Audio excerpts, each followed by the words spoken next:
and that's the fear. You're like, no, I still know what's going on. You don't fucking know No, what's going you on. don't. You really don't. Nobody does.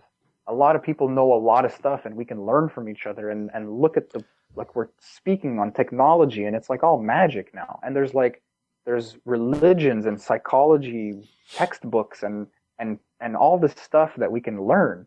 But really, really, No really, shit. deep down, we just all born like about 100 years ago or less. Yeah. Nobody knows what the fuck's going on, and we're rushing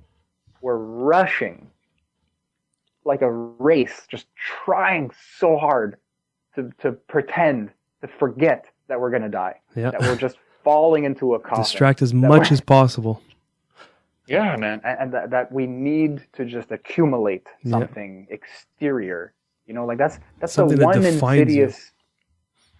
Something that you believe defines you. You know, you hold on to this. This is mine. This is what I've accomplished. These are markers in my journey. You know? Yeah, others see them. When But I you know die, what? they will still be there. It's funny. Like, It's funny you have said this this, strange comfort. because Mathieu was telling me a story about his friend Diego, who's a shaman in Peru, and Diego passed away recently from a cancer. And so Mathieu went to go see him before he passed. Like, they went for a ceremony, and then Diego like came up to him, where he went up to Diego and he's like, how do you feel? Like, how do you feel dying? Like, knowing that you're gonna die so soon? And Diego's like, this will be our last conversation. I will pass away on Wednesday next week. It was like a Friday, I think. He's like, this will be our last conversation. So if you have any questions, ask now, you know? He's like, now if you want any bit of wisdom when I'm so close to the door. This guy was so in tune that he knew next week on Wednesday he was going to die. He just felt it. And he did, of course.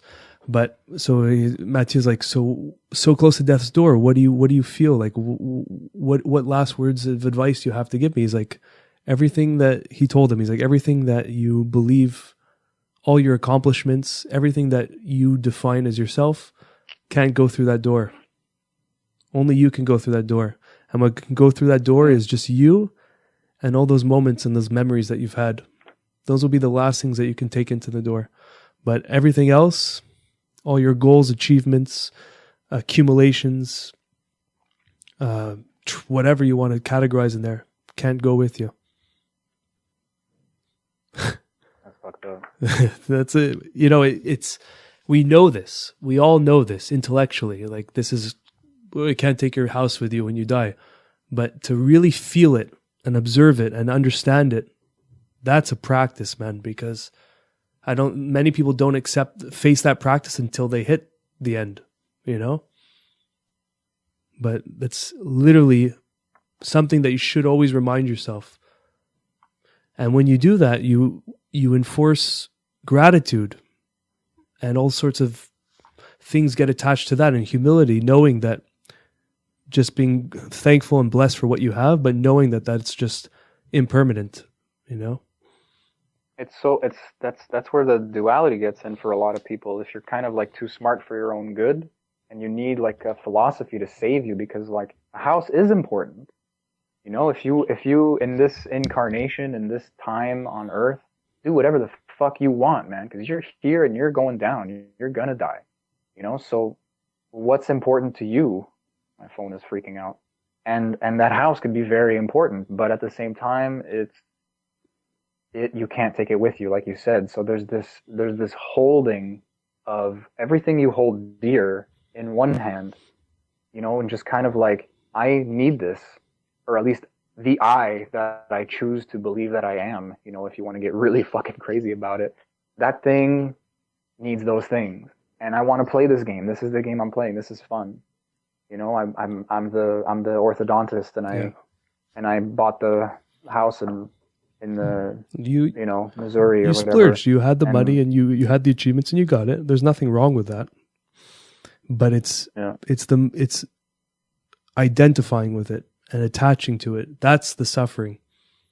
Instead of I have a lot of light. It's instead of being grateful. Well, I mean, there's for sure still gratitude there, but instead of understanding that it's a blessing and attaching to it, like, this is my fucking property, get off my lawn. Those kind of people. You know, that's where the misery starts to form.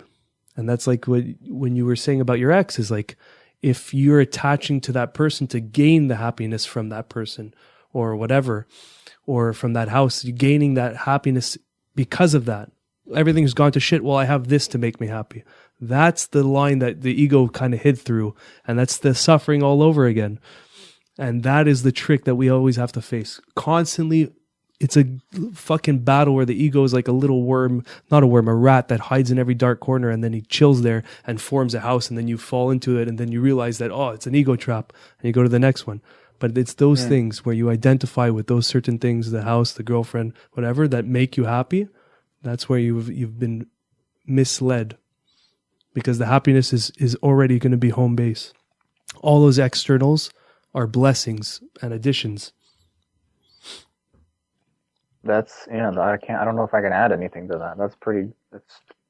It's a tough one. It's a tough one because a lot of people, they skip that first step and they have all these things. It's not just one thing, not just a house. It's everything around them is what's making them happy. But once they're alone in their room or whatever, or something happens and now they're faced to this isolation, they panic, they freak out.